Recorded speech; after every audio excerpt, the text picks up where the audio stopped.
আসসালামু আলাইকুম, সবাইকে স্টুডেন্টের পক্ষ থেকে শুভেচ্ছা। আজকে আমরা নবম দশম শ্রেণীর গণিত বইয়ের দ্বিতীয় অধ্যায়ের 2.2 এর উদাহরণ 18 নম্বরটা করব। এখানে কি বলা আছে যে এফ অফ এক্স সমান এত হলে এফ অফ মাইনাস ওয়ান নির্ণয় করো। দেওয়া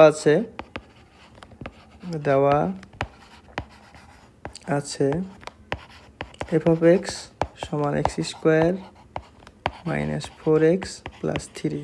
ঠিক আছে, এখন এফ অফ মাইনাস ওয়ান, অতএব এফ অফ মাইনাস ওয়ান, এটা অনেক ইজি। শুধু এই এক্সের জায়গায় কি বসাই দেবো, এই মাইনাস ওয়ানটা বসাই দেবো। ঠিক আছে, এখানে এক্সের জায়গায় কি বসেছে মাইনাস ওয়ান, তার মানে এখানে যত জায়গায় এক্স আছে সব জায়গায় মাইনাস ওয়ান বসাই দেবো। তাহলে minus one square minus 4 into minus one plus 3 সমান 1 প্লাস 4 প্লাস 3।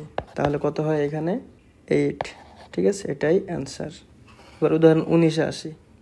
উদাহরণ 19-এ কি বলেছে, যদি জি অফ এক্স একটা ফাংশন দেওয়া আছে হয়, তবে এ এর কোন মানের জন্য G of minus two equal to কী হবে, 0 হবে। সো আমরা লিখি, দেওয়া আছে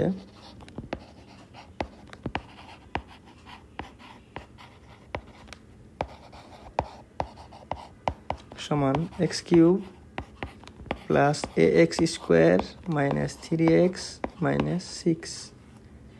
অতএব জি অফ মাইনাস টু সমান এখানে কি বসবে, এক্সের জায়গায় minus two cube plus A into minus two square minus 3 into minus two minus 6 সমান মাইনাস 8। এখানে হচ্ছে প্লাস 4a, এখানে প্লাস 6, এখানে মাইনাস 6 সমান 4a মাইনাস 8। আর প্রশ্ন অনুসারে কি বলা আছে, G of minus two equal to 0, তাই না? সো প্রশ্ন অনুসারে বা প্রশ্ন মতে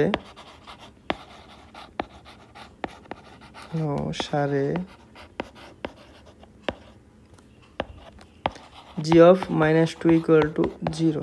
তো G of minus two value কত পেয়েছি, 4a minus 8 equal to 0, 4a equal to 8, a equal to 2। ঠিক আছে, অতএব a ইকুয়াল টু 2 হলে G of minus two equal to 0 হবে। ঠিক আছে, সো আজকের ভিডিওটা এই পর্যন্তই। ধন্যবাদ সবাইকে।